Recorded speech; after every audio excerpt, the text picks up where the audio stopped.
Muy buenas tardes, otorgamos la bienvenida a este ciclo de diálogos colectivos del proyecto INE Género UH. Hoy nos convoca la pregunta ¿cómo aplicamos la perspectiva de género en investigación?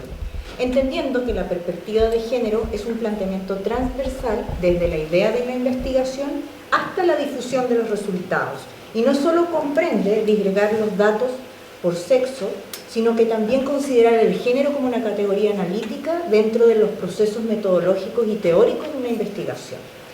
Es así como se deben integrar un abanico de actividades en el proceso investigativo. Dichas estrategias son puntos clave en el desarrollo y en los cuales se puede mencionar, por ejemplo, el lenguaje no sexista, la eliminación de estereotipos de género, marcos teóricos diversos, incorporación visible de mujeres en tanto citas y bibliografías y aplicación de técnicas de investigación participativa, multidisciplinaria y que implique una llegada del equipo de investigación con una co-creación del conocimiento en conjunto con las comunidades. Por otro lado, vamos a partir de la base de que las desigualdades de género atacan también a nuestras carreras investigativas. Los indicadores bibliométricos señalan que son menores los indicadores para medir la producción de mujeres. La producción entonces de mujeres es menor. Y esto no es algo fortuito. Esto es un impacto en nuestras carreras académicas, ya que no se valora el impacto social de nuestras investigaciones, sino más bien el impacto en la revista a la cual tributemos. La llegada de este conocimiento entonces a las personas también es un tema. Muchas veces nuestras divulgaciones científicas quedan allí, pero no llegan en un lenguaje apropiado hacia las comunidades. Entonces se distinguen tres ejes importantes: las desigualdades de género en la carrera investigativa, el desequilibrio de género en las comisiones evaluadoras de los proyectos y además las desigualdades de género en el tema de la publicación científica, coincidiendo dentro de esto sesgos heteronormativos, de generalización y además sesgos androcéntricos en la mirada de la ciencia. Para esta conversación entonces tenemos personas invitadas de diferentes áreas disciplinares y de diferentes miradas, lo cual nos convoca tanto a nivel nacional e internacional con la participación también de estudiantes y de trabajadoras.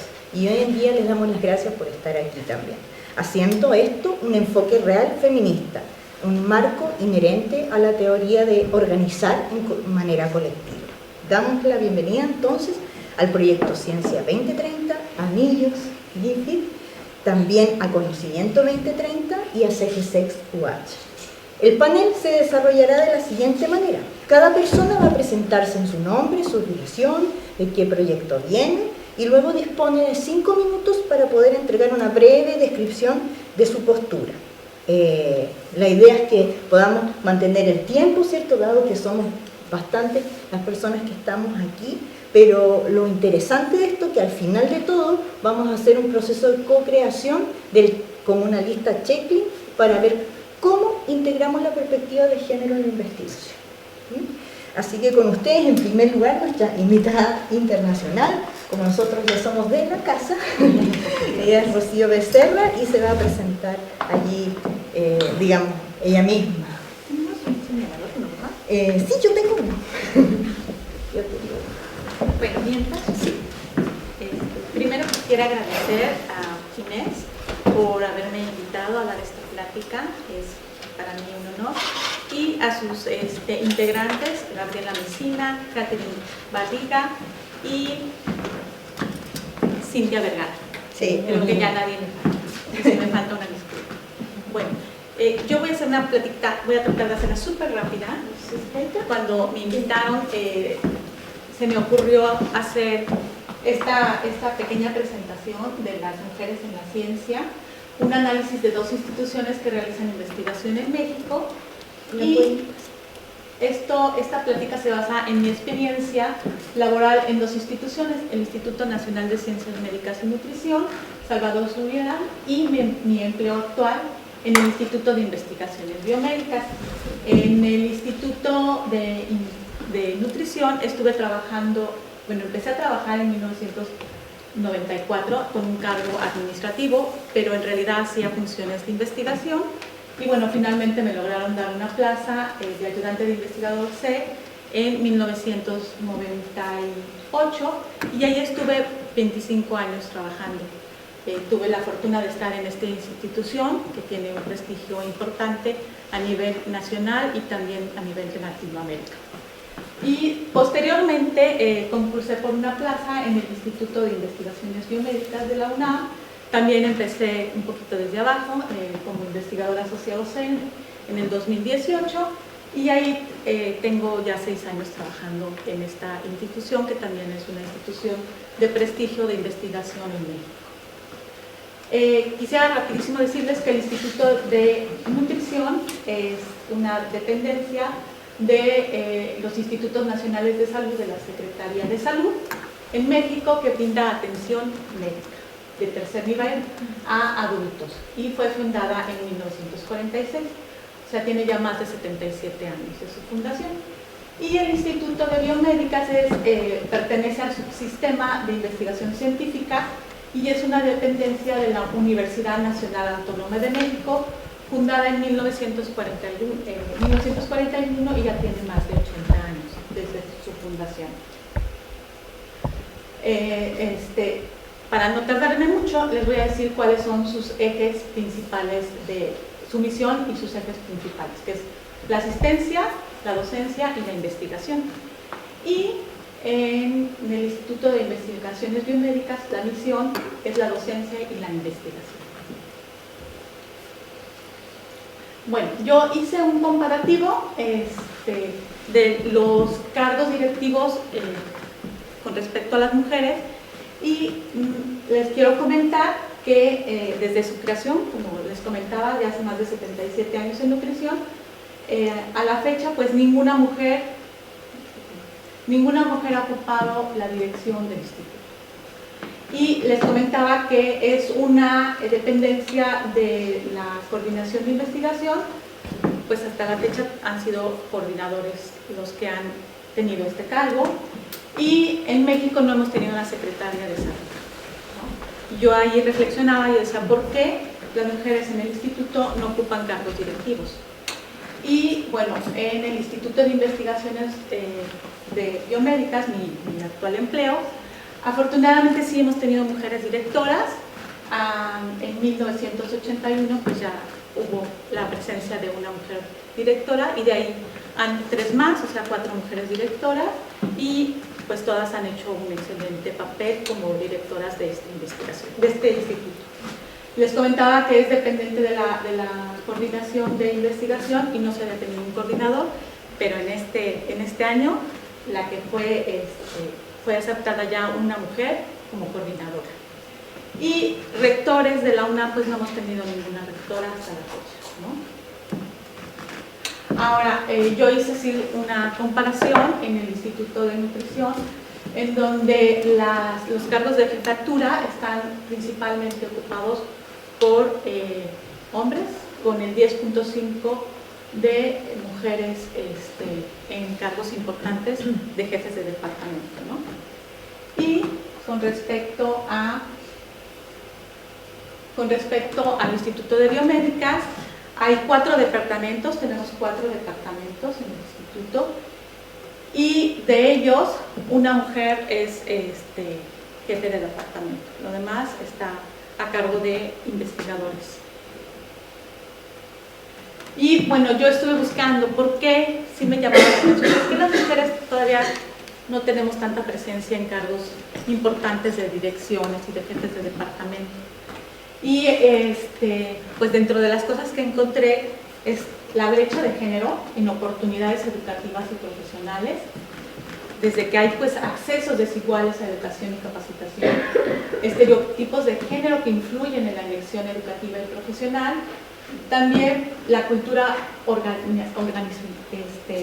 organizacional y discriminación, en donde pues las culturas empresariales que favorecen ciertos estilos de liderazgos asociados históricamente con lo masculino, prejuicios y discriminación de género en procesos de contratación y promoción, desigualdades salariales y beneficios, brecha salarial de género que perspectiva a mujeres aspirantes a roles de liderazgo, falta de política de conciliación entre el trabajo y la familia, que es algo que enfrenta bastante más la mujer que el hombre, sesgos inconscientes, como prejuicios implícitos que afectan las decisiones relacionadas con la promoción y asignación de responsabilidades, ausencia de políticas de equidad de género, falta de iniciativas y políticas corporativas que promuevan activamente la desigualdad de oportunidades, falta de modelos a seguir y redes profesionales, por la escasez de mujeres en posiciones de liderazgo con referentes, cambio cultural lento, que es algo que estamos viviendo desafortunadamente, resistencia a la igualdad de género arraigada en estructuras organizativas y sociales tradicionales, y la dificultad para equilibrar la vida laboral y personal con estereotipos que asocian a la mujer con roles familiares, lo que dificulta la percepción de su capacidad para liderar. Al respecto, yo encontré este estudio que se hizo en la Universidad Nacional Autónoma de México, en donde se analizaron los vínculos de cuidado del personal académico de la universidad. Y bueno, entonces aquí se veía que siempre el porcentaje de mujeres que están a cargo de los cuidados es siempre más alta en cualquiera de estas áreas, como cuidado a menores de 5 años, 6, 17, mayores de 60 años, personas enfermas o con discapacidades o alguna persona en general. Entonces, en todos estos la mujer está con un porcentaje mayor que los hombres. Y en este estudio se demostró que en la mujer hay una notable diferencia en el tiempo que dedican las académicas y los académicos al trabajo doméstico y de cuidados, mientras que los hombres declaran un total de 34.8 horas por semana a estas actividades. Las mujeres refieren 57.6 horas, una carga de labores domésticas y de cuidados 60.41% mayor. Y luego encontré este estudio que me pareció también muy interesante. En la pandemia, ¿quiénes produjeron menos? O sea, produjeron menos quienes son cuidadores, ¿no? Durante la pandemia. O sea, ¿quiénes? Pues las cuidadoras, las mujeres, ¿no? Que dicen que tienen más porcentaje de tiempo en cuidados. Entonces, haciendo las comparaciones entre académicas y académicos, siempre por promociones es mayor, digo menor en las mujeres que en los hombres, ¿no? De aquí de 1.6 a 2.4. En las investigadoras estamos casi a la mitad, 2.4 con 4.6. Técnicos están más o menos similares y profesores de carrera también hay una diferencia. Y bueno, también quise hacer un comparativo de los investigadores del Instituto de Nutrición, en donde la categoría de A es la menor y la categoría F es la mayor, siendo muy importantes los eméritos, ¿no? Si ustedes se dan cuenta, en las categorías menores, la mujer tiene un alto porcentaje de ser investigadoras A o B o C o D, ¿no? Hasta E, están más o menos equilibrados. Sin embargo, desafortunadamente los investigadores F, que ya es una categoría muy importante, pues ya ahí las mujeres desafortunadamente no alcanzo a ver, pero llegan a estar poco representadas el sexo femenino en las investigadoras con este nivel alto. Y eméritos, cero, ¿no? Ahí de los 3 hombres que son eméritos del instituto, pues son hombres. Entonces, también es un comparativo del Sistema Nacional de Investigadores del Instituto.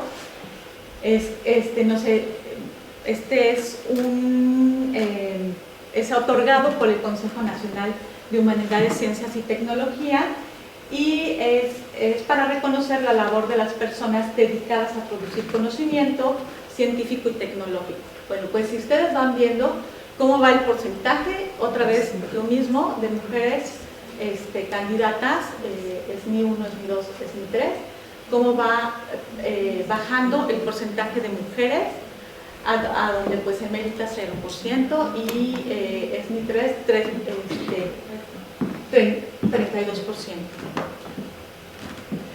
Pues yo esto lo vi así un poco como una tubería con fugas de investigadoras en el SNI, en donde se van perdiendo las investigadoras y ya llegan a estos niveles más altos, pues ya menos mujeres, ¿no?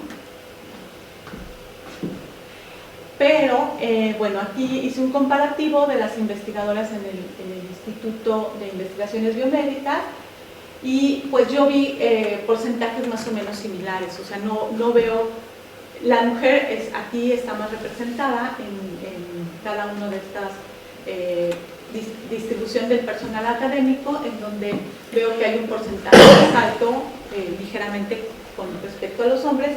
Sin embargo,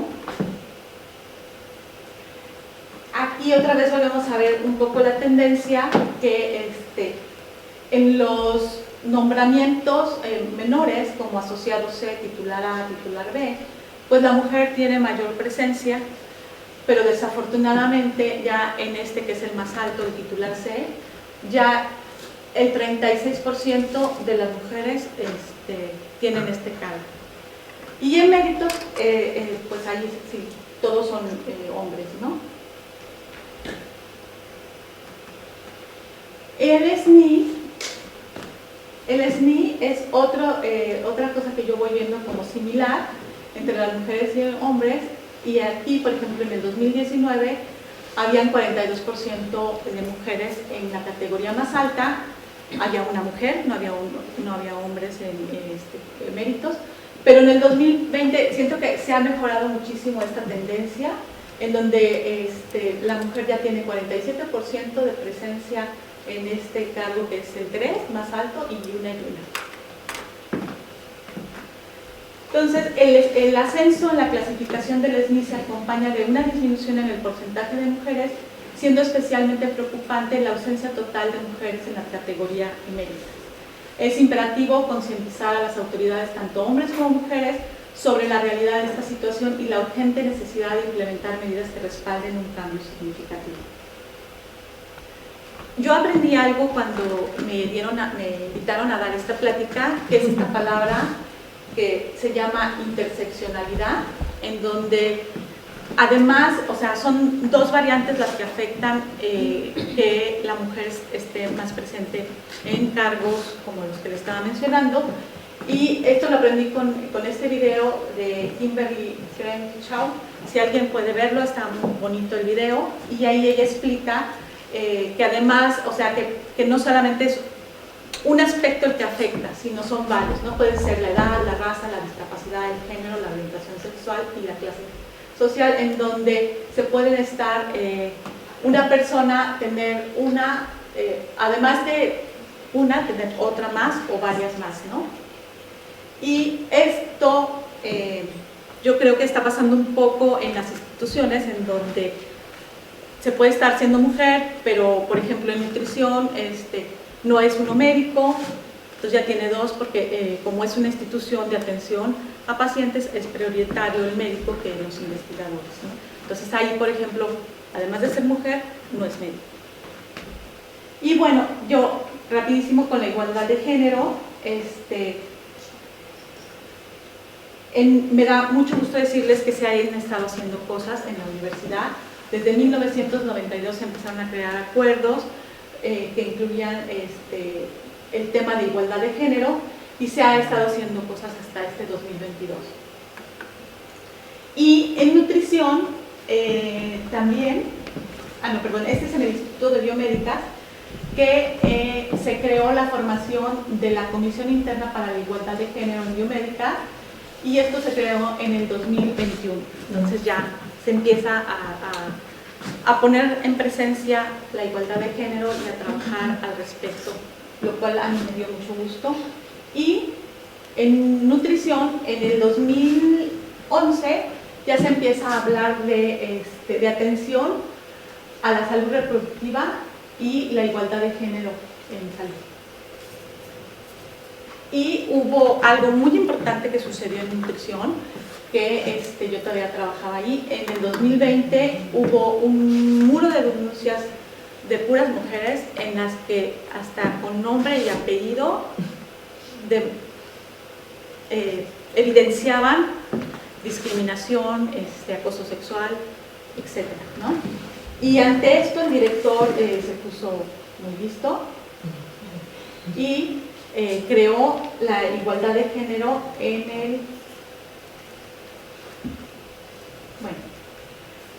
el 2021 se creó el Consejo de Equidad de Género.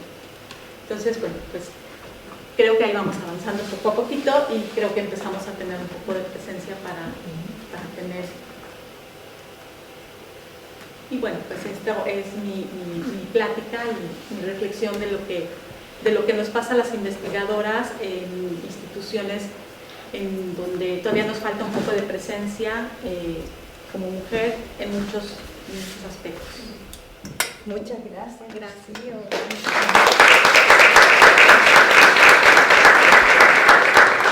Cabe destacar que Rocío García Becerro, doctora en Ciencias Biológicas, destacada investigadora internacional del Departamento de Biología Molecular y Biotecnología del Instituto de Investigaciones Biomédicas de la Universidad Autónoma de México, y su estudio se centra en el restablecimiento de los efectos antitumorales de la terapia hormonal del cáncer de mama, en receptor de estrógenos negativo y el efecto combinación del calcitriol con inhibidores de tiroxina sinasa en células en cáncer de mamas. Así que, perspectiva de género. Pero muchas gracias por la presentación. Damos, digamos, curso a la siguiente presentación de Karen. ¿Sí? ¿Cómo es? Bueno, ¿qué proyecto? Todo. Ya. Perfecto. Buenas tardes a todas y todos. Bueno, agradecer primero y a todos y agradecer la invitación, este conversatorio. Rocío, bienvenida y mucho gusto de compartir esta importante mesa.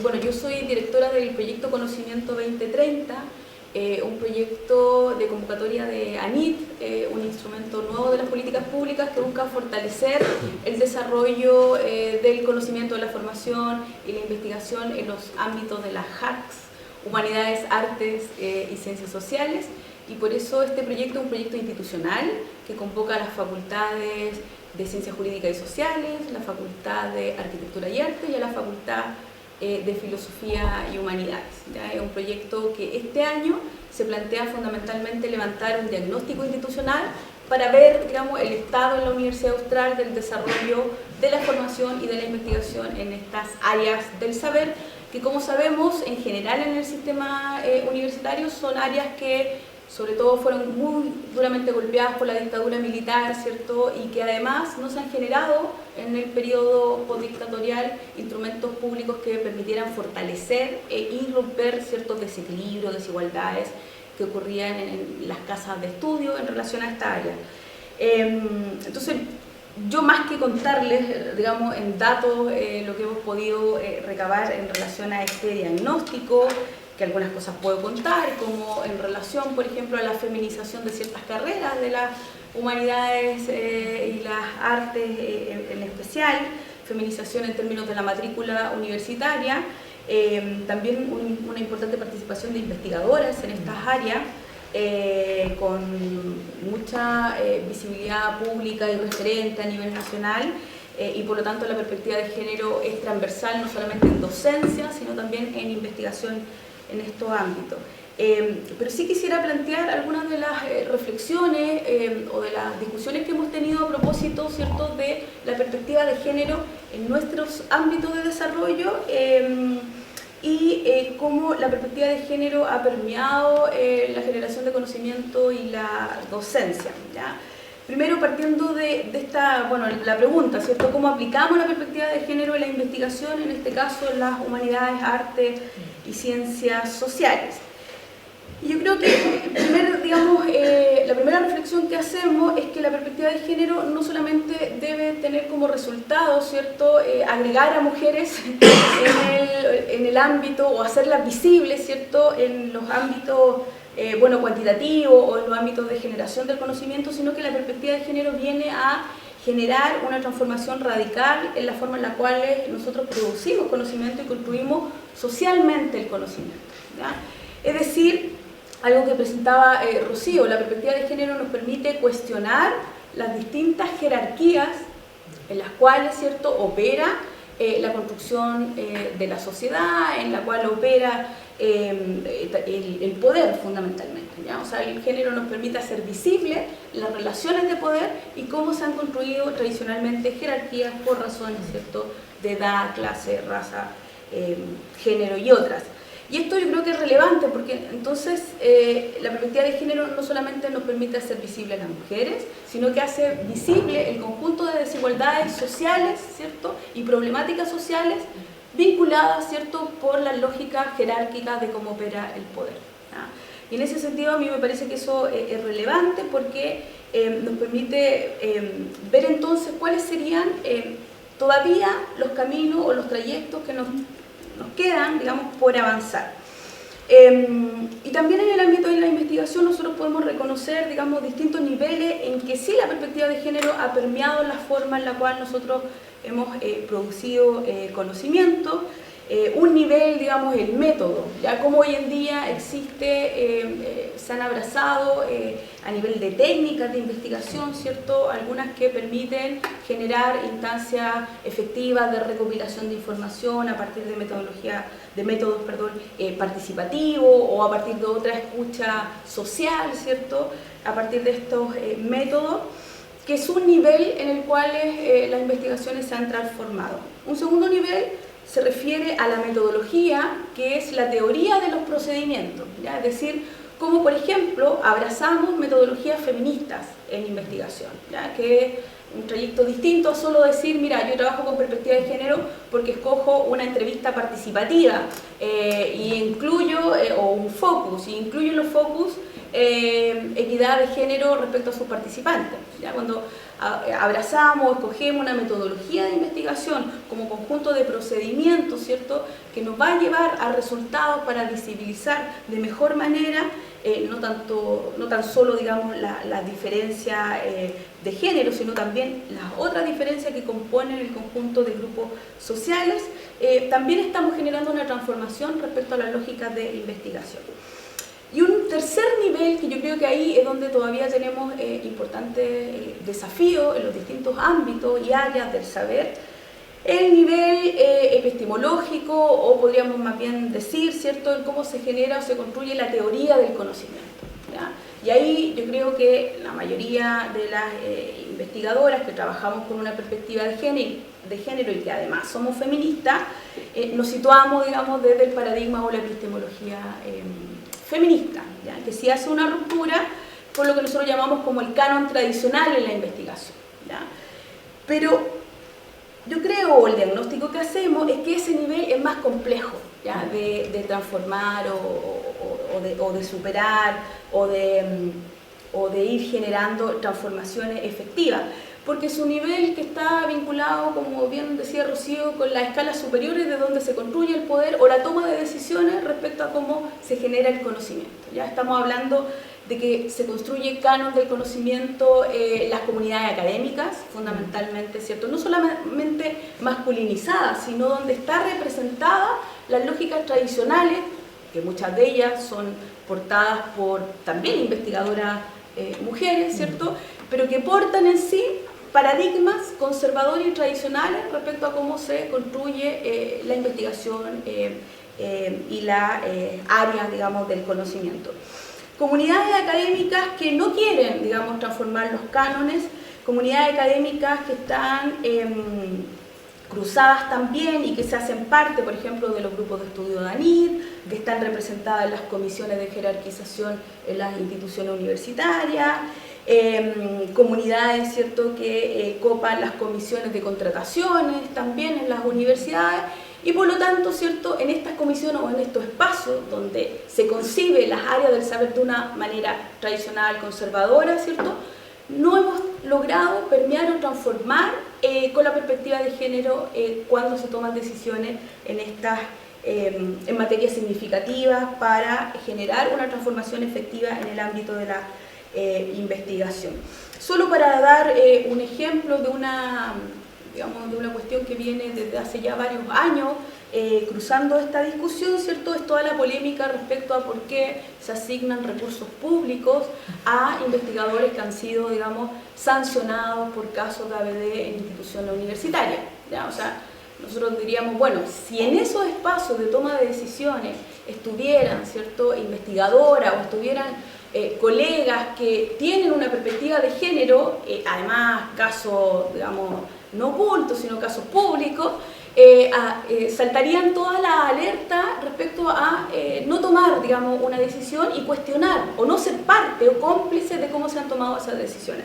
Entonces, en esos espacios, ¿cierto?, nosotros decimos, no todavía no se ha generado una transformación efectiva respecto a los cánones disciplinares, ¿cierto?, en los cuales se han consagrado, para decirlo, en la academia desde el siglo XIX, ¿ya? Y en muchos casos son esos cánones los que nos permiten transformar de manera efectiva la investigación, ¿ya?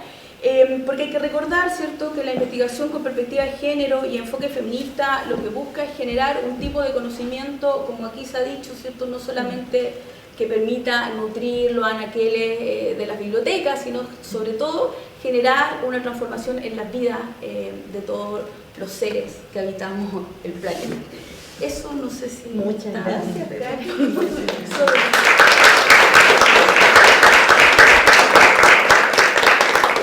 Recordamos que todas las preguntas se realizarán al final de las presentaciones. Igual vamos a dar un saludo a la sede de Puerto Montt vía telemática, ya que justamente la perspectiva feminista es llegar a los territorios. Así que gracias, Karen, por la presentación y bueno, continuamos. Bueno, buenas tardes, muchas gracias también por la oportunidad de que la Facultad de Ciencias esté presente en este panel. Y yo soy Eliana Sánchez del Instituto de Farmacia y soy integrante de la Oficina de Género de nuestra facultad y soy, digamos, una participante y una beneficiaria de esta pequeña esfuerzo y camino que estamos haciendo en la facultad para lograr una transformación hacia, yo diría, nuestra primera reflexión es asegurar que haya mujeres haciendo ciencia, que es lo que ya tanto la doctora Rocío García como la doctora Karen Alfaro han estado expresando que la perspectiva de género primero comienza con tratar de lograr vencer esta brecha de género en donde nos encontramos subrepresentadas. La próxima. Aquí entonces nosotros hemos tenido un gran aporte y dentro de los sellos que tienen los proyectos 2030 desde ANID, que han incorporado en los últimos años un eje de equidad de género, tenemos que en la Facultad de Ciencias se adjudicó hace unos 3 años el proyecto Ciencia 2030, que es un consorcio surantártico que reúne a 6 universidades, principalmente en sus facultades de ciencias, para transformarlas en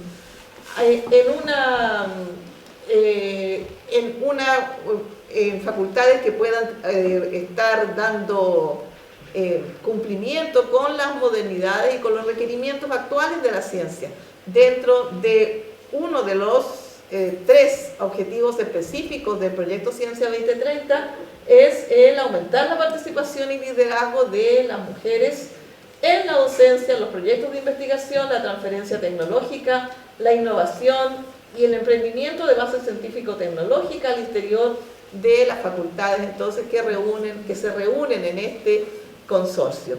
Aquí también vamos mencionando en que las mujeres tenemos que aprovechar esta posibilidad de ir haciendo una ciencia que impacta más en las sociedades y que involucra entonces este emprendimiento de base científica tecnológica que tampoco está muy dominado por los varones. Entonces aquí además hay una oportunidad de ir a ocupar espacios que hasta ahora son un poco terreno de pocos en las ciencias, porque fundamentalmente han estado las ciencias, la investigación científica orientada a satisfacer los conocimientos de ciencias básicas que se demoran años, décadas en poder llegar a tener una aplicación que sea realmente útil a la sociedad. Próxima. En nuestra facultad de ciencias, nosotros, para poder un poco explicar también que otra de las grandes oportunidades que tenemos es que tenemos por primera vez una decana, la doctora Leila Cárdenas. Ella ha hecho carne este desafío que nos pone el Ciencia 2030, que se postuló previo a su candidatura, y tenemos que las mujeres en la Facultad de Ciencias representamos el 29% de la planta docente, donde somos solamente 38. Y nosotras nos conocíamos bastante bien y me ha costado, o sea, cuando yo decía, me va a tocar venir a presentar a mí, decíamos, nosotras somos muchos más. No, volvimos a hacer la cuenta, somos solo 38 mujeres y representamos entonces el 29% de la... Se desconfiguró un poco la presentación, pero vamos, la próxima. Bien. En la facultad, uno de los primeros cometidos que tuvo este plan estratégico que se construyó dentro de la decanatura de la doctora Cárdenas fue realizar como un diagnóstico de una huella de género, en donde se vuelve a coincidir con los puntos que ya mencionaron las expositoras previas, en donde ratificamos que estamos a un nivel de madurez llamado principiante en las categorías de liderazgo, de la representatividad de las académicas. Hay muchas académicas que estamos en las categorías inferiores versus los varones que ocupan mayoritariamente los cargos más altos en las titularidades de la carrera académica. También estamos más dedicadas a las actividades de cuidado, como se mencionan, y que son parte de estos estancamientos. También en la comunicación, en la forma en cómo se comunica o se presenta a las académicas, que estamos absolutamente invisibilizadas. La gran mayoría de las académicas somos parte, no es que no estemos investigando, sino que muchas veces somos co-investigadoras de proyectos en donde los investigadores principales son los varones. Y ustedes ven que ANID, cuando da los listados de los proyectos ganadores, solamente aparece el nombre del profesor, generalmente profesor investigador principal, y la misma universidad también sigue manteniendo esa invisibilización de sus co-investigadores, generalmente co-investigadoras, en donde entonces se da una escasa visibilidad a las mujeres y por lo tanto menor oportunidad para poder ir obteniendo colaboraciones en las áreas en las que se desempeñan, que a veces las investigaciones sí están aportando a ser últimamente multidisciplinarias, y es algo que se valora, pero si no se sabe quién está a cargo de esa disciplina, es difícil que pueda encontrar otro socio o socia en otra universidad o en otra misma facultad. Entonces, ¿qué se ha ido haciendo en este trayecto, en este tratar de avanzar o de lograr cambiar un poco esta trayectoria? Y dentro de las primeras estrategias estuvo un programa donde estuvimos participando, y aquí me ha tocado estar en todos los talleres, he aprovechado todos los talleres de Ciencia 2030, y tuvimos estos varios meses de un taller de mujeres mentoras y académicas de este consorcio subantártico, subantártico, en donde éramos 18 académicas de las distintas universidades y 7 de la Universidad Austral. Esto fue en plena pandemia, estuvimos conectadas durante varios meses en este taller dirigido por una ingeniera con especialidad en liderazgo y desarrollo estratégico, la doctora Lucía Schwenberg, acompañada por una actriz, y entonces tuvimos oportunidad de ensayar, de establecer, de aprender a hacer negociaciones, porque muchas de las veces en donde las académicas nos damos cuenta que somos las que estamos con la mayor carga administrativa versus los varones, que muchas veces son más asertivos y saben decir no, y me dedico a lo que realmente me contribuye al ascenso en la carrera académica. Así es que aprendimos de técnicas de negociar, aprendimos a vender mejor a todo público, qué es lo que hacemos en pocas palabras en nuestras investigaciones, y a conocernos también en las distintas disciplinas, las distintas mujeres de la red del consorcio. ¿Qué es lo que ha ido resultando de allí? Que pensábamos que íbamos a hacer grandes proyectos en conjunto. Hemos tenido que ir, cada una ha ido asumiendo distintos roles.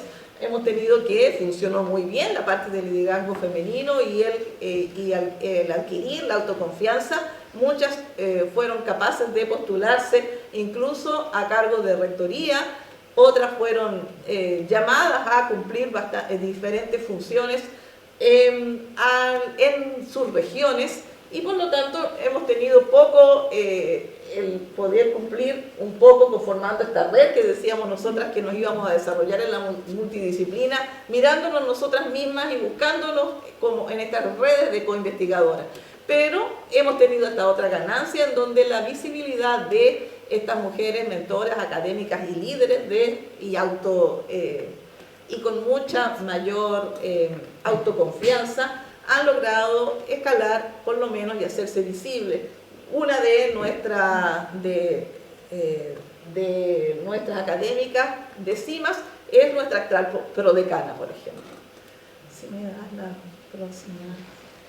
Otro de los grandes, de los otros importantes talleres que hemos tenido la oportunidad de lograr a través del proyecto Ciencia 2030 fue el de Comunidad de Prácticas Mujeres y Ciencia. Este fue liderado por la doctora Mariana Paludi. Ella es especialista en management de la Universidad Santa María y es bastante conocida por haber sido la compiladora del libro Mujeres y Ciencia. Con ella trabajamos fueron bastantes retos cuando uno nos dice, ustedes son de la Facultad de Ciencias y van a tener que trabajar en estos modelos del autoconocimiento a través de la escritura, el poder conocer cuáles eran nuestras experiencias, tanto en los obstáculos que habíamos tenido en la carrera académica, primero de manera individual, como un relato autobiográfico, y luego compartirlos en este taller en donde participamos 21 académicas.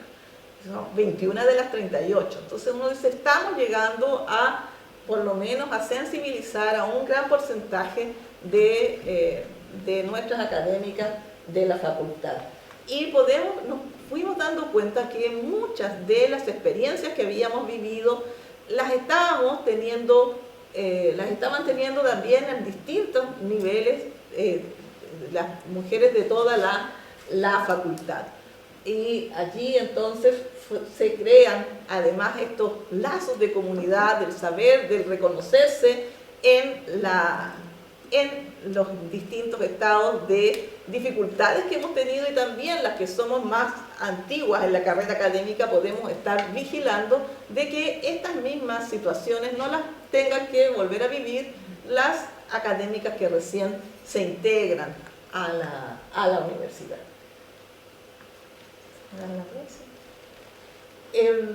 Bueno, finalmente, ¿qué es lo que hemos ido haciendo? Y en esto nos hemos ido dedicando en los últimos meses, y que a veces uno dice, ¿qué tenemos que hacer para que finalizado este proyecto Ciencia 2030 vayan quedando? Y también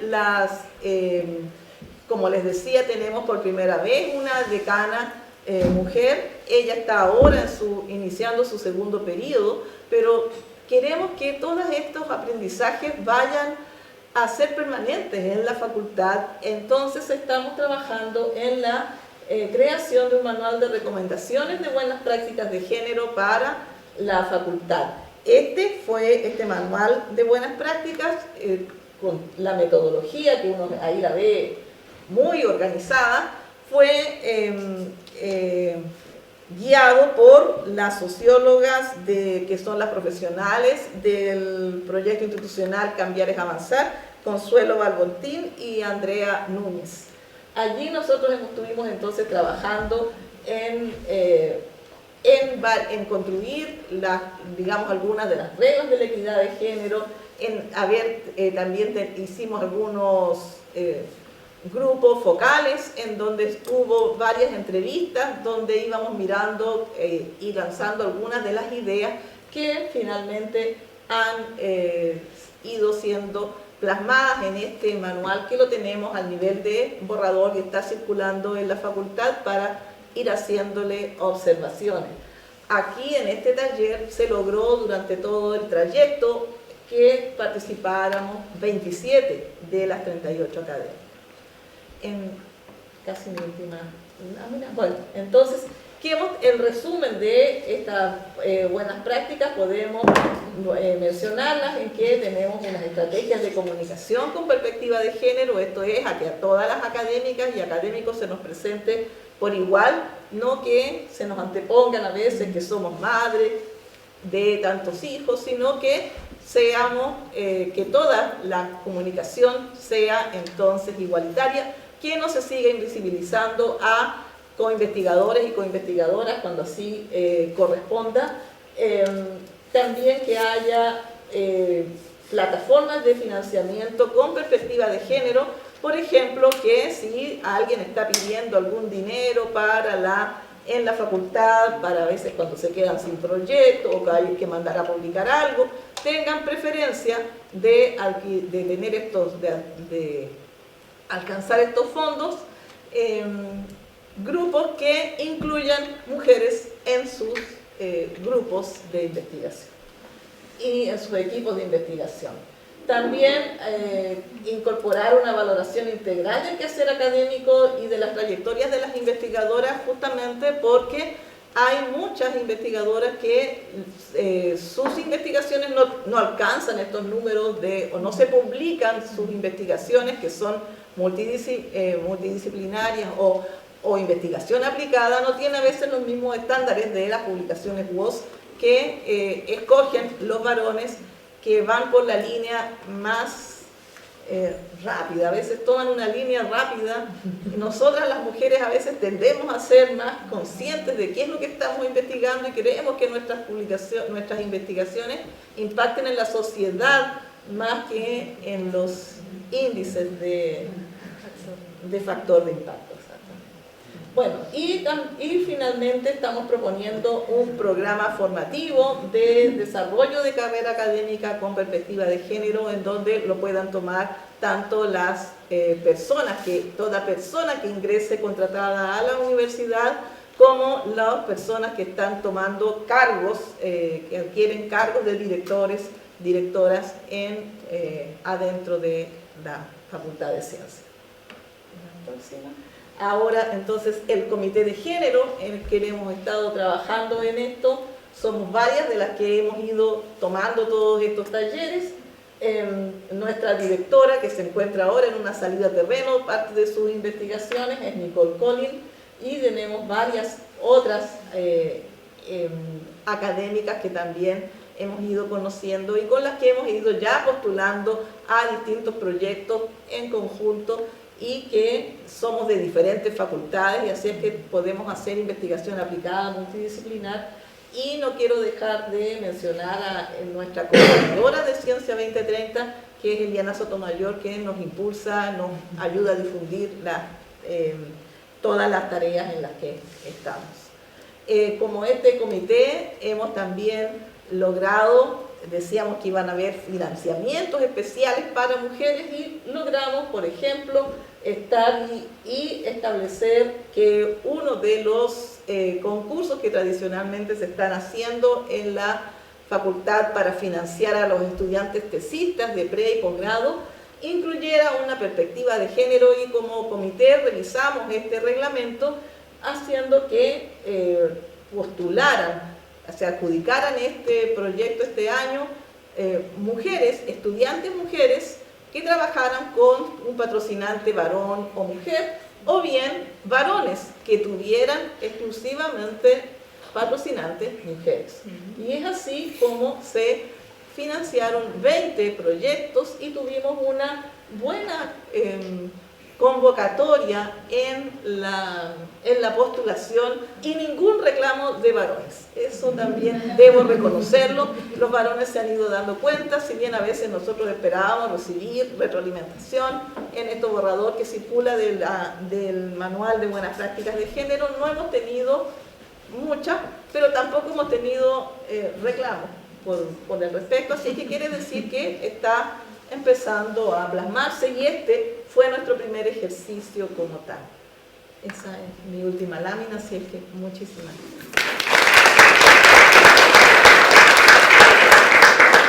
Muchas gracias, se agradece tanto Conocimiento 2030 como Ciencia 2030, porque son proyectos liderados y adjudicados y que están trabajando en pos de la mujer y por mujeres, en su mayoría. Y eso es bastante loable en una institución y en una jerarquía como las que de repente se establecen en los sistemas de evaluación. Entonces, también mencionar que, como dice Rocío, existen carreras o lugares donde mayormente las personas titulares o eméritos son hombres, y eso ocurre tanto en carreras de la línea, digamos, más humanista, así como en la línea ciencia, pero también en la línea de la salud, donde a veces tenemos una cantidad de mujeres bastante, digamos, dimensionada en enfermería, obstetricia, y ustedes dirán, bueno, ¿avanzan esas mujeres en sus carreras académicas a pesar que hay más mujeres? Esa es la pregunta, o sea, y luego se atraviesa también la medicina con la jerarquización y el hecho de contribuir como profesionales sanitarios desde un paradigma que no tiene mayor crítica hacia el feminismo. Así que es bastante nutrida esta conversación. Yo creo que vamos a dar pasos a niños también aquí, porque creo que hay otro elemento interesante que atraviesa cómo nosotros nos hemos formado, cómo las instituciones también se van creando al alero de sistemas que se basan en estructuras sociales y a su vez en la colonización. Muchas gracias. Bueno, soy Elizabeth Martínez, pertenezco a la Facultad de Filosofía y Humanidades y así, bueno, atendiendo a la convocatoria de esta sesión, donde queremos conversar sobre cómo investigamos con perspectiva de género nuestro proyecto Anillos, Despatriarcar y Descolonizar desde el sur de Chile, género en la investigación de la formación inicial docente. Pretende tener un nicho que desde la interseccionalidad, que es lo que hemos planteado en esta mesa, podamos pensar en cómo quienes se forman como profesores y se proyectan en la carrera docente, podamos pensar en una forma de construir conocimiento descolonial, despatriarcal, con otros signos y otros... Bueno, y aunque no veníamos preparados, queremos presentar un pequeño video que simboliza un poco la trayectoria inicial de este proyecto, que es a 3 años, estamos en el primer año inicialmente, y el video muestra algunos de estos elementos que luego quiero conversar y tratar de acotarme al máximo a los 5 minutos que nos habían pedido. ¿Sí?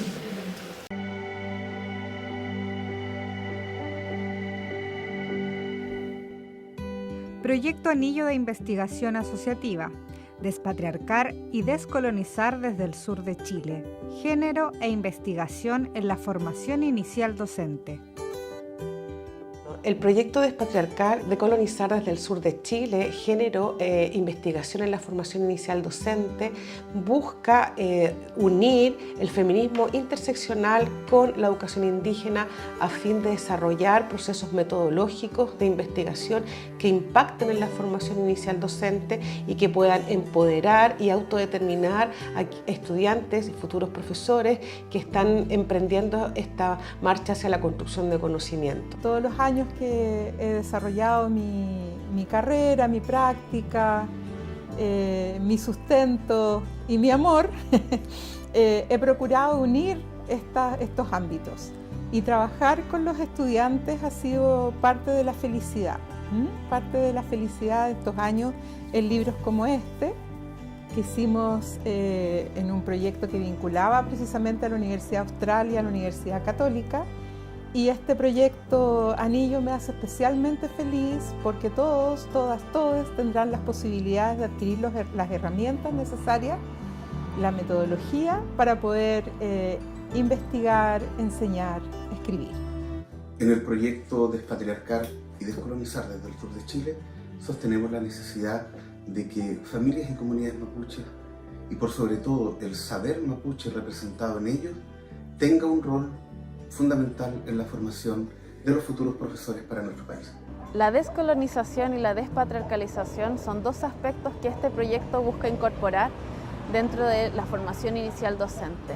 Por medio de la incorporación de estos dos aspectos, nuestros futuros profesoras y profesoras de Chile van a poder tener herramientas para incorporar dentro de sus prácticas de aula mecanismos y consecuencias didácticas de cómo descolonizar y despatriarcar el aula en Chile. Este proyecto de investigación que reúne a 3 universidades y que tiene el foco en despatriarcar y descolonizar, tiene como uno de los ámbitos más importantes observar de qué manera los procesos de investigación en pedagogía incorporan la perspectiva de género. En este sentido, eso también nos permite establecer cuáles son los alcances que ha tenido, ¿no?, en este último tiempo, las distintas maneras en que se han implementado acciones de género, derechos humanos y disidencias sexuales dentro de la formación inicial docente y sobre todo también poder pensar vías, ¿no?, alternativas, crear posibilidades de nuevas acciones transformadoras que favorezcan la investigación con perspectiva de género en la formación de profesoras y profesores.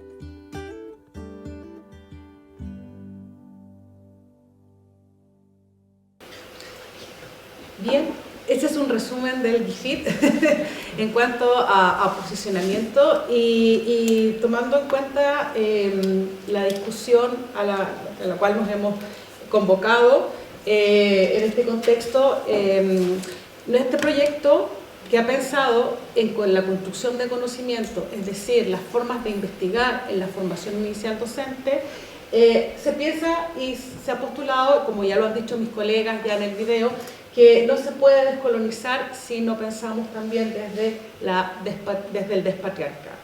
Y en la discusión teórica que hemos ido presentando en nuestros primeros hallazgos, ha habido un enlace interesante que ya lo planteaba la decana Karen acá, en pensar qué significa esta postura de construir conocimiento. Y los 3 niveles que ya mencionaba han sido grandes, digamos, directrices que nos ha permitido delimitar que se puede entender por esta mirada de pensar desde una perspectiva de género donde se cruce los feminismos interseccionales y la educación intercultural centrada en nuestros pueblos indígenas como un proceso para entender y pensar la construcción de conocimiento, donde la epistemología, la metodología y el método construyan un sistema que nos permita vivenciar un modelo de investigación descolonial. ¿no? Y que tiene algunos insumos. Yo quiero citar a una gran investigadora latinoamericana. ¿Por qué? Porque el feminismo latinoamericano, en su posicionamiento social desde los años 80, desde 1800, 1960, 1970, ha tenido una trayectoria donde las mujeres han vinculado la perspectiva de género ya interseccional, como ya lo hemos mencionado, postulando que el género no puede ser observado si no se ve desde la raza, desde la diferencia, desde lo intercultural, desde las diferencias en pobreza, en fin. No se puede no mirar solo desde la mujer blanca, occidental, con el pensamiento colonial. Entonces, desde aquí, Aura Cumes nos entrega también antecedentes importantes para construir esta epistemología, para entender la visión de investigar con perspectiva de género. Construir, como dice la autora, desde la pluralidad de posicionamientos, vivencias, perspectivas y propuestas, permitirá, como se ha hecho en otros contextos, que entre mujeres diversas en contextos desiguales reconstruyamos los conceptos, los marcos analíticos y políticos que rigen nuestras luchas. Las mujeres indígenas, así como lo han hecho las negras, por ejemplo, tenemos mucho que decir respecto a qué significa el feminismo, el patriarcado, el género, así como el ser indígenas y el ser mujeres en contextos coloniales cruzados por el racismo, el patriarcado y el clasismo, por mencionar algunas de las dimensiones de la realidad. En este contexto, pensar desde esta primera mirada epistémica de cómo entender una perspectiva interseccional en la construcción de conocimiento nos hace pensar en otras formas de construir marcos analíticos, de pensar otras formas en representar las formas de levantar categorías de análisis en donde podamos, desde una perspectiva de género crítica, centrarnos en aquellas elaboraciones que son simbólicas, que son visuales y que son discursivas y que de alguna forma desde lo colonial han marcado y modelado la posición social de hombres, mujeres, indígenas, disidencias sexuales, sexogenéricas, y que desde ahí podamos reconstruir y repensar en esas formas modeladas por el colonialismo para representar otras formas de entender la construcción de conocimiento. Ya algo han mencionado también mis colegas que nos anteceden, que hay ciertas marcas en estas miradas de nuevos marcos analíticos, ¿no? Desde los colectivos, desde una práctica centrada en el otro, en la relación, la relacionalidad como elemento central, donde la posición social nos hace trabajar para otros y con otros, no desde la individualización, como mencionaba Eliana, ¿no? ¿Para qué investigamos? ¿Con quiénes investigamos? ¿Dónde investigamos? ¿Cuáles son las prácticas que nos hacen sentido en esta construcción de conocimiento, donde los saberes ya no son colonizados en un espacio que es la universidad solamente, sino que el saber es y se construye en otros espacios con otras voces, y esas voces representadas en este proyecto en mujeres campesinas, en mujeres con posicionamiento social en contextos diversos, desde las diferencias sexogenéricas, desde los pueblos indígenas, desde los laguantuchefes, desde las autoridades ancestrales, desde los estudiantes, las y los estudiantes, como lo mencionaban nuestras colegas anteriormente. Entonces, desde ahí, y desde la lámina anterior, que mencionaba algunas voces, ¿no? como Lugones, por ejemplo, también otra investigadora feminista latinoamericana, nos dice que hay ciertas marcas que la perspectiva de género decolonial nos permite visibilizar cómo se han construido elaboraciones de género a partir de estas dimensiones dicotómicas, binarias, ¿no? Que han normado las formas en que hombres y mujeres se posicionan socialmente, y que a su vez también desde una perspectiva intercultural podemos ver también cómo los discursos han definido las formas en que los lenguajes se construyen desde la colonización del saber, y particularmente en los contextos interculturales, que ya sabemos, ¿no? Que hay una lucha también no menor en este contexto en nuestro país, y que particularmente desde el ámbito educativo, que es donde nos movemos nosotros, hay un currículum monocultural que ha definido las formas de entender y construir el conocimiento en los pueblos originarios, sobre todo en el contexto de la región de los ríos particularmente. Bueno, desde ahí nuestro proyecto se ha postulado desde una perspectiva, digamos, visionaria, con construir una propuesta metodológica que favorezca, como dice ahí, el empoderamiento y autodeterminación de las personas, ¿no? Dos focos centrales de una perspectiva feminista para entender las formas de investigar y en este caso en la formación inicial docente, desde los cuerpos a los territorios, en un marco de un Chile con equidad de género y plurinacional, ¿no? Esta noción de territorialidad y de corporalidad nos hace entender que estos saberes se construyen en otros espacios, que estos saberes se construyen desde el diálogo, desde la reflexión con otros. Y bueno, particularmente nosotros nos centramos en algunas carreras de pedagogía, de lenguaje y comunicación, educación parvularia, licenciatura en ciencias, que unen a estas tres universidades que asociativamente estamos trabajando esta tarea, que es la Universidad Católica, la Universidad de Chile y la Universidad Austral de Chile. Por tanto, los estudiantes que están en estas carreras formarán parte de este proceso. Durante estos 3 años de formación del proyecto, lo que nos proponemos, como dice la PPT, ¿no?, es trabajar con comunidades, establecimientos educacionales, contexto indígena, colectivos de mujeres, organismos privados y públicos, y nos permite, y entendemos que en esto construir una trama dialógica y por esto también con un sello desde una perspectiva de género interseccional, para sustentar políticas públicas, regionales y locales que nos permitan reconstruir modos de entender las relaciones con otros, ¿no? Voy a pasarme un poco más rápido los objetivos. Son 3 grandes objetivos y entre ellos nuestro último, digamos, desafío es construir este modelo de investigación con perspectiva de género en la formación inicial docente, entendiendo las subjetividades como elemento central, el territorio, la colectividad, el diálogo, la reflexión conjunta, el saber construido en espacios diversos, ¿no? Y situar estas investigaciones en este contexto que es el territorio sur austral de la región de los ríos. Y no quiero dejar de mencionar el tercero, porque también esto guarda relación con entender esta perspectiva de género, donde nos proponemos establecer redes académicas nacionales e internacionales, pero dice, y por sobre todo, con establecimientos, con colectivos de mujeres, con centros comunitarios, porque este saber construido desde y con los actores es lo que permite también pensar en un desarrollo que desde la perspectiva de género nos impacta, ¿sí?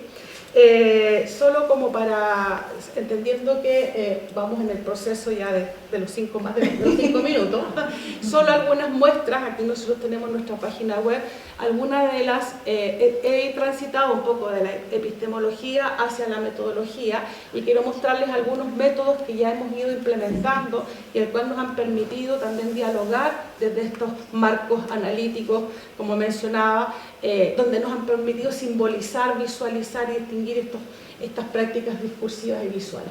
Bueno, entre ellos, por ejemplo, hemos trabajado con Nutram en contextos interculturales mapuches, hemos participado de Huetupantu, donde hemos sido parte del proceso para dialogar de estas perspectivas, hemos trabajado talleres con estudiantes, entendiendo lo que significa la formación docente, la perspectiva de género y la inclusión de perspectiva de género, de pensar el profesor, inclusive entendiendo que justamente las pedagogías son una de las carreras mayormente feminizadas, educación parvularia, por ejemplo, que es una de las carreras que tenemos acá, y que mayoritariamente en estas elaboraciones simbólicas le hemos atribuido una posición social asociada al cuidado y a la maternidad y a la extensión de la maternidad.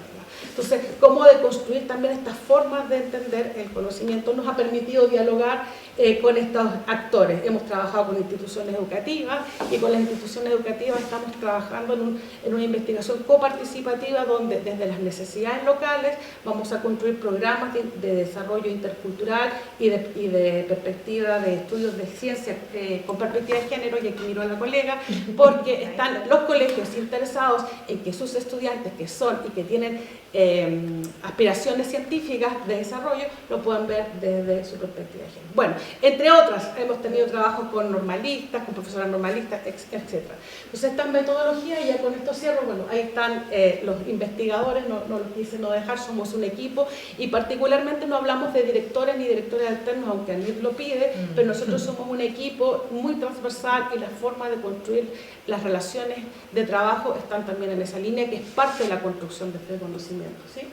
La siguiente, por favor, la siguiente, solo para mencionar algunos de los resultados muy preliminares del trabajo con profesoras que ya nos ha permitido levantar, y en esta relación metodología y episteme, ¿no? Hemos podido observar que hay algunos ejes que han dado sentido a la construcción del conocimiento en la práctica docente de profesoras que han desarrollado ya esta experiencia. Y solo quiero mencionar estos 3 ejes que ya son algunos de los elementos que hemos ido visionando, como por ejemplo, cómo entendemos que el origen, el linaje y el territorio son elementos fundamentales para entender la práctica docente desde una perspectiva de construcción de conocimiento. Entonces, entender de dónde venimos, de dónde somos y cómo nos construimos ha sido base para poder potenciar esta perspectiva. Otro elemento que se ha centrado es cómo los docentes construyen esta relación entre investigación y construcción de conocimiento, y gran parte de esta toma de conciencia está anclada en la experiencia de ser profesor y en la experiencia de ser profesor con sus estudiantes, para el cuidado de sus estudiantes, para el desarrollo de sus estudiantes y para la posibilidad de transitar y de generar en las nuevas generaciones, valga la redundancia, un mayor desarrollo potencial como seres humanos. Y ahí lo intersectorial y lo intergeneracional guarda mucho sentido en la forma en que posicionan las prácticas de conocimiento. Y bueno, la inclusión de la variable de género en su investigación, la mayor parte de las profesoras mencionan y visualizan en sus interacciones que la perspectiva de género, si bien pareciera institucionalmente no verse tan desarrollada aún en sus prácticas, sí lo visualizan desde un posicionamiento ideológico, porque ellas lo creen, desde sus orígenes y territorios, por lo que ellas han sido formados, y desde su proyección en la práctica docente. Hay otros elementos que no los voy a mencionar ahora porque ya sé que estoy en el tiempo mucho, sin embargo puede quedar abierta, así que muchas gracias por el espacio. Gracias.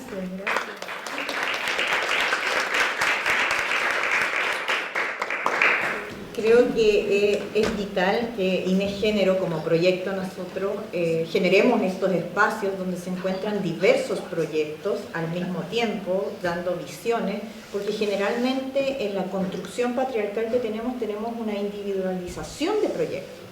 Es decir, cada proyecto tributa a hacer sus actividades de manera solitaria, ¿cierto? Cumplir sus indicadores, pero en esta oportunidad INEGénero se desafía justamente a la articulación.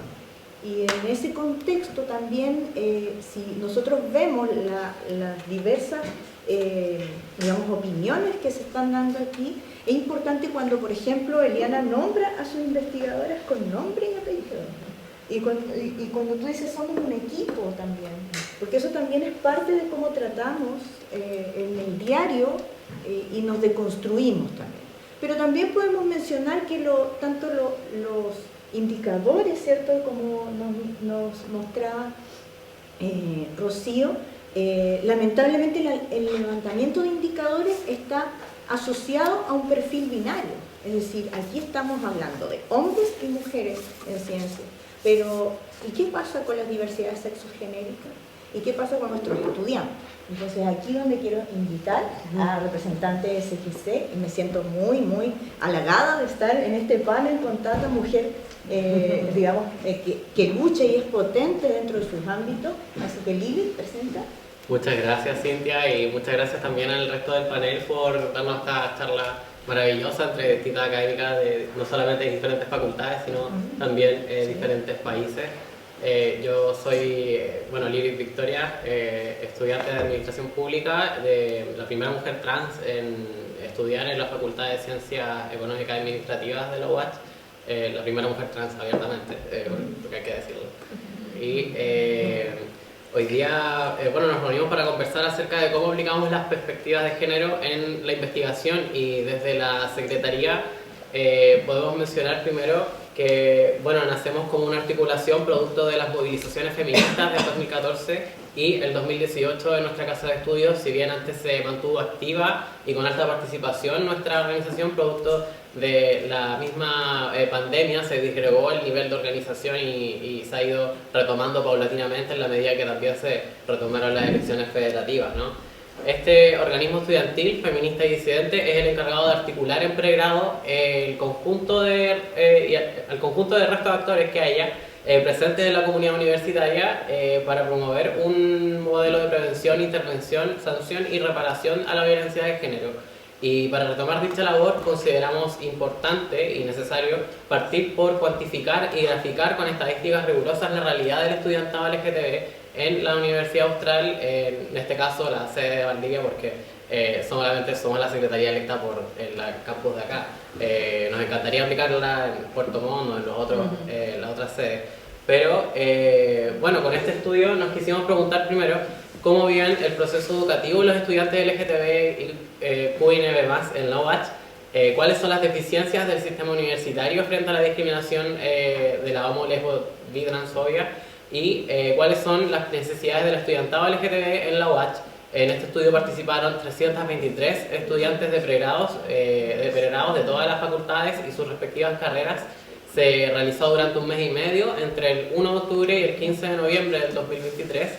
Fue un esfuerzo titánico. Le agradezco muchísimo al equipo de la Secretaría porque nos desplegamos ahí bien seguido para lograr levantar esa estadística y que bueno, es la primera que nos puede reflejar en cierta manera cuál es la realidad de la diversidad sexual en la UACH. De sus resultados generales destacamos que la mayor participación de mujeres cisgénero, más de la mitad de la encuesta, y también de personas bisexuales. También destacamos la baja participación de mujeres y hombres transgénero, factor que se repite en su proporcionalidad a los resultados que obtuvimos en esta encuesta de la Universidad de Concepción, en la cual, bueno, nuestra compañera de militancia de Banderas Disidentes, en la organización en la cual también participo, aplicó esta encuesta en 2022 y obtuvo unos marcadores muy similares, de verdad. El primer lugar y el último lugar se mantienen, por lo mismo, bueno, nos vamos preguntando más cosas. Ahí fuimos ordenando los datos por carrera. En primer lugar está la Escuela de Obstetricia y Pericultura, con el 7,1% del total de estudiantes encuestados. Sería la carrera con mayor cantidad de estudiantes LGTB o abiertamente LGTB. Y en segundo lugar la Escuela de Psicología. En tercer lugar la Escuela de Medicina Veterinaria y la Escuela de Antropología UACH en empate. Si lo ordenamos por facultad, en primer lugar está la Facultad de Medicina, en segundo lugar está la Facultad de Ciencias y en tercer lugar la Facultad de Filosofía y Humanidades SITFIL, en cuarto lugar la Facultad de Arquitectura y Artes.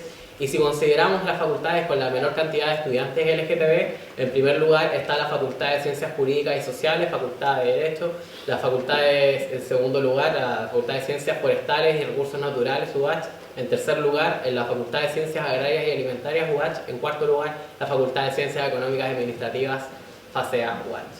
Creemos que este orden se asocia a la oferta de mallas curriculares de dichas carreras, ya que coinciden proporcionalmente con la formación académica respecto a género y diversidad. Al menos 3 de cada 4 estudiantes no reciben información en clases, talleres o actividades docentes, pero el 34,7% de las personas que quieren acceder a dicha información buscándola por su propia cuenta, solamente el 34,7% logra acceder. Todo esto es el promedio general, pero si lo vemos por facultad, es muy preocupante que aquellas bueno, mencionamos en última instancia, marcan 0, y algunas otras, como la Facultad de Ciencia Económica y Administrativa, donde yo estudio, si es que sacamos una carrera, también marca 0, o sea que todo su puntaje lo tiene concentrado, o todo su trabajo en género en cuanto a su media curricular y formación académica está concentrado en solo una carrera. En cuanto a experiencias institucionales, que fue el segundo ítem que hablamos en nuestra encuesta, al menos la mitad de estudiantes trans y no binarios no han respetado su nombre social dentro de la documentación oficial, canales internos o interacción con nuestra casa de estudios. Un 52,81% no ha podido ser efectiva la circular 01219, o sea, el decreto 01219, mejor dicho. Y si lo llevamos a la identidad de género, esta cifra aumenta a un 71,91% de personas que no han podido hacer efectiva dicha circular. Es importante señalar acá que separamos la población total de la encuesta por solamente la población trans que respondió, es decir, las 89 personas de los 323 que no respondieron. Y Bueno, en cuanto a la experiencia en contextos educacionales, la mitad de las personas que respondieron contestaron que la sala de clases siempre es un espacio seguro.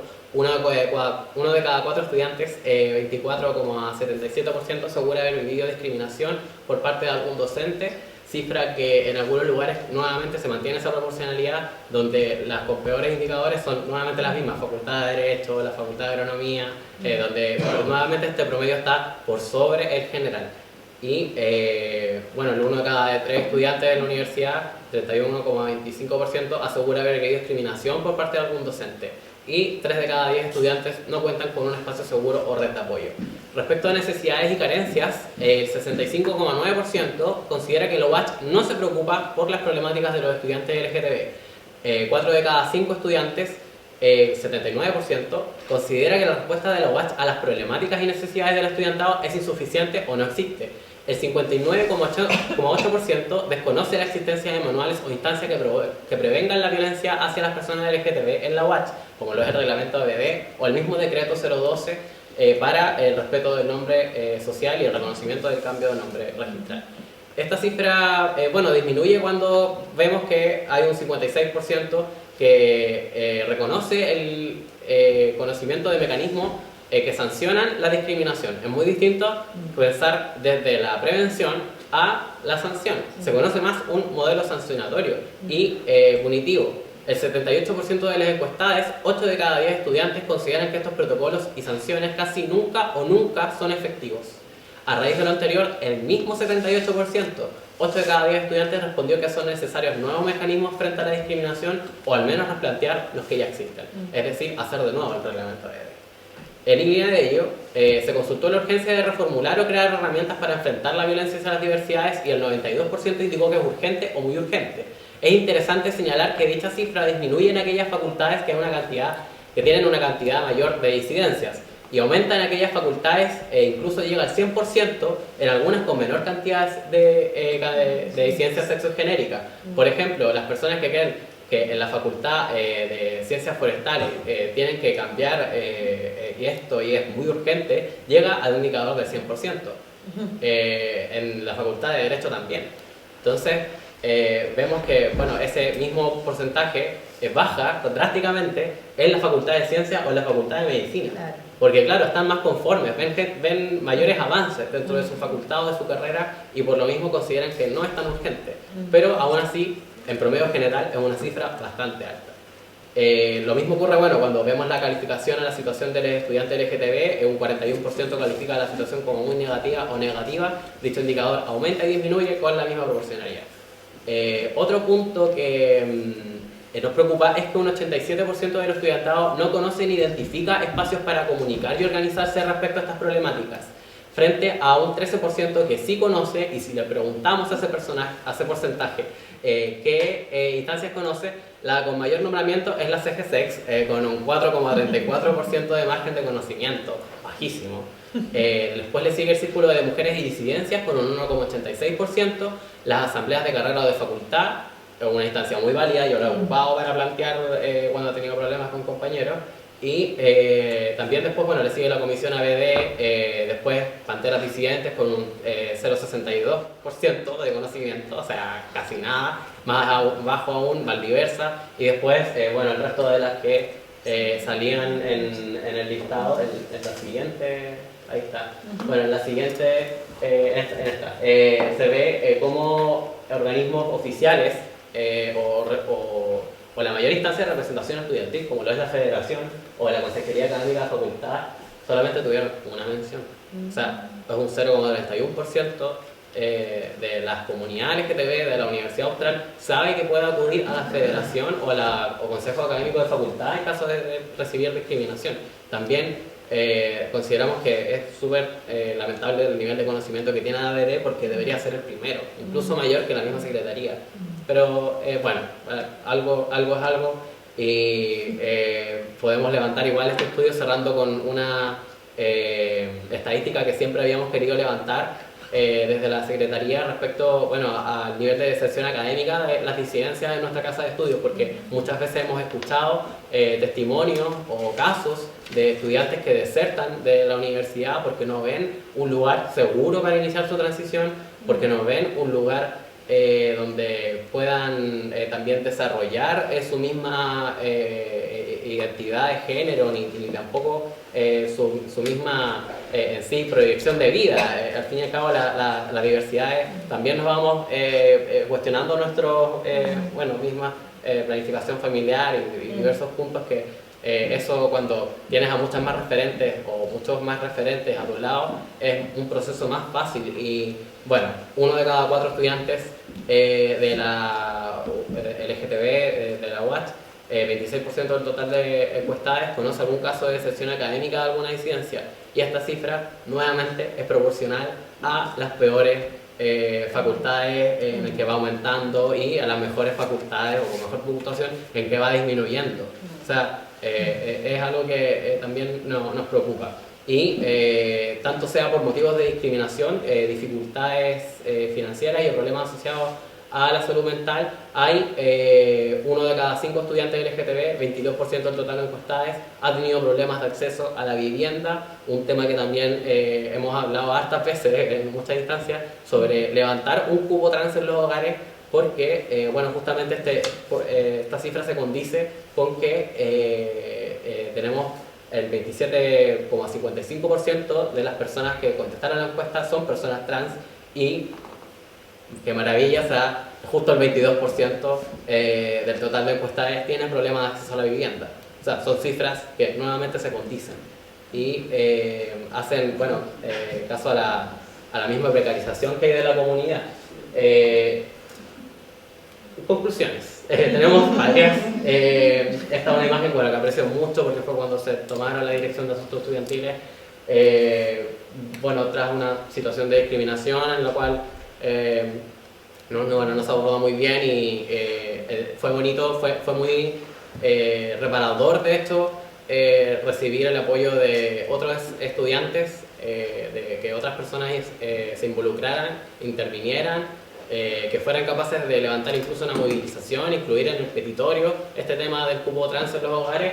Y la primera conclusión de todas es que tu identidad de género y tu orientación sexual no defina el lugar donde mereces. Primera conclusión de segundo. La primera es que la UACH no cumple con la ley 21.369 que regula el acoso, la violencia y la discriminación en la educación superior.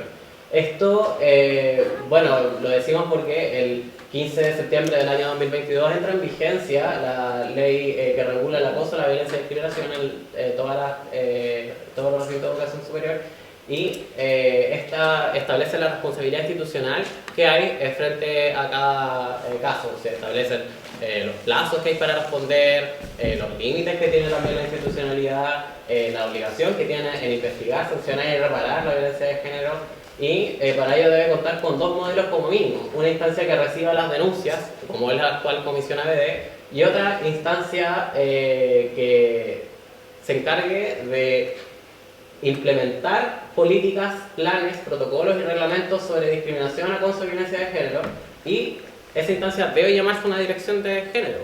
O sea, es algo que se ha reinterpretado harto por parte de, no solamente esta universidad, sino otras dentro del país que han establecido otros mecanismos, pero finalmente desde la Secretaría creemos que la única instancia que podría reflejar un compromiso serio de parte de una institucionalidad para hacerse cargo de la implementación de dicho modelo de prevención de violencia de género es una dirección de género. Y además esta norma establece otros puntos como el que de la institución de educación superior debe reconocer la identidad de género de las personas trans, cuestión que no se está cumpliendo. Y nuestra universidad no se encuentra capacitada para prevenir y dar respuesta finalmente a las problemáticas que se presentan cuando hay denuncias en ABD. O sea, no hay lógica en las medidas de protección que se toman, no hay fiscalización también a que estas mismas se cumplan. Es algo que también deja muy de fuera, lo hemos visto en todos los casos, los casos de violencia digital o violencia que finalmente no es física, violencia verbal. Esos casos ha sido muy difícil abordarlos para la universidad, y es porque no cumple con los requisitos o estándares mínimos que establece la ley. de no cumplir los requerimientos de esta norma en el plazo de un año desde su promulgación, tanto la carrera, la facultad o incluso la casa de estudios en su próximo proceso de acreditación se arriesga a sanciones de la Superintendencia de Educación Superior. Estas pueden incluso perder la acreditación. Uno de los puntos también que establece esta ley, en su artículo número 5, es el inciso E, incorporación de contenidos de derechos humanos, violencia y discriminación de género en los planes curriculares en la institución de educación superior. Debe existir una modificación y actualización curricular respecto a los estándares de visión, misión y contenido del espacio académico. Sin duda la concentración de la respuesta que obtuvimos en la encuesta de cuántas personas han pasado finalmente por actividades que nos formen en esta temática, nos hace ver que finalmente tanto las mallas curriculares, los autores disponibles y el equipo docente especializado en género está todo concentrado para ciertas áreas. No está esto de manera, o no está agregado de manera transversal, ¿no? El siguiente... Bueno, otro punto que consideramos muy importante es que está pendiente la actualización del decreto 012 de 2019 para lograr el reconocimiento y protección finalmente del derecho a la identidad de género. Los estudiantes trans no binarios necesitamos estas modificaciones. Primero, el reconocimiento explícito a las identidades no binarias, indicar pronombres en el listado de asistencia para el sistema de infoalumnos, determinar sanciones ante la discriminación verbal o física transodiante, reconocer que solo a través del cambio de nombre y sexo registral por vía ley 21.120 se logra hacer efectiva la actualización en el sistema de dirección tecnológica de información y a veces ni siquiera. Y bueno, no existe por sistema reconocimiento al nombre social y ya no debe ser transitorio. Se debe promulgar el decreto definitivo. Si ustedes ven el último párrafo de este decreto, señala que de por sí ya es insuficiente, que es previo a la ley de identidad de género, por ende después debe actualizarse una vez que ya la ley fue promulgada y eso no se ha hecho, y finalmente no establece el mecanismo que tiene la DTI, la Dirección de Tecnología de Información, para realizar este cambio de nombre dentro de la base de datos, que finalmente no es el reconocimiento al nombre social, sino meramente el reconocimiento al cambio de nombre. Bueno, otro punto que queríamos destacar también es que es necesario un cupo transuniversitario. La proporcionalidad de la cantidad de personas de la comunidad que obtuvimos en esta encuesta a la de la Universidad de Concepción es similar. La de las personas trans es la más baja. Y esto refleja ciertos estándares de precariedad, ¿no? O sea, en Latinoamérica, según Red Black Trans, la coordinadora de organizaciones trans en América Latina y el Caribe, al menos un 90% de las mujeres trans ejercen comercio sexual. Y de hecho, la esperanza de vida de las mujeres trans en Latinoamérica y el Caribe es de 35 años. Una situación que, por supuesto podemos extrapolarla a la situación que se vive en México a propósito de una ola de transfemicidios que hay. Enviamos nuestras condolencias para allá para las compañeras porque hay 5 transfemicidios en lo que va del año en México, y también hay casos acá que nos hacen pensar cómo se incluye a las mujeres trans en la sociedad, cómo se incluyen así a las personas trans en la sociedad. Ahí Lohana Berkins, activista disidente de la República Argentina, nos decía: cuando una travesti ingresa a la universidad le cambia la vida a esa travesti, pero cuando muchas travestis ingresan a la universidad le cambia la vida a la sociedad. Sí, ¿me pasas la? Estoy terminando. Bueno, le preguntamos también para finalizar a las personas que respondieron, somos parte de la comunidad universitaria y obtuvimos estas respuestas. A Rectoría no le importamos, como comunidad de estudiantes ni matriculados, ni como estudiantes que podrían matricularse. Hay muchos funcionarios docentes que sí se preocupan y les gustaría intentar colaborar con mejorar la situación de la universidad. Aparte de discriminación por ser LGTB, hay bastante discriminación por pertenecer a pueblos originarios. En el campus Miraflores, facultad donde la mayoría de estudiantes son hombres heterosexuales y género, es difícil encontrar una red de apoyo estable, ya que muchas veces no se tiene la confianza para abrirse honestamente. Y gracias por su trabajo, espero algún día encontrar el espacio para poder identificarme como deseo sin ser marginada. La última, Bueno, hay mucha misoginia en ciencias, la mayoría de académicos son hombres cis de planta, no hay protocolos internos de prevención o sanción al acoso y violencia sexual, necesitamos intervenciones por favor. Y arriba, bueno, una explicación de cómo es de complicado ejercer el derecho a la identidad de género en nuestra universidad, de verdad te tramitan mucho. Finalmente, bueno, si logramos una UACH diversa, seremos parte de la comunidad universitaria. Muchas gracias. Gracias.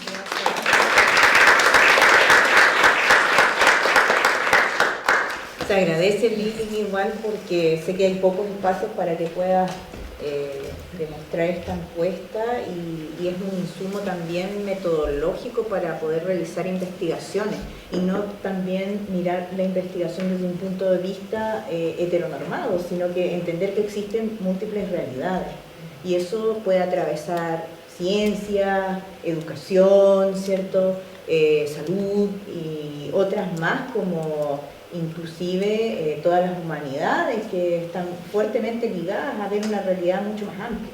Entonces yo creo que es importante entender desde ese punto de vista. Damos paso entonces a las preguntas. ¿Sí? ¿Sí?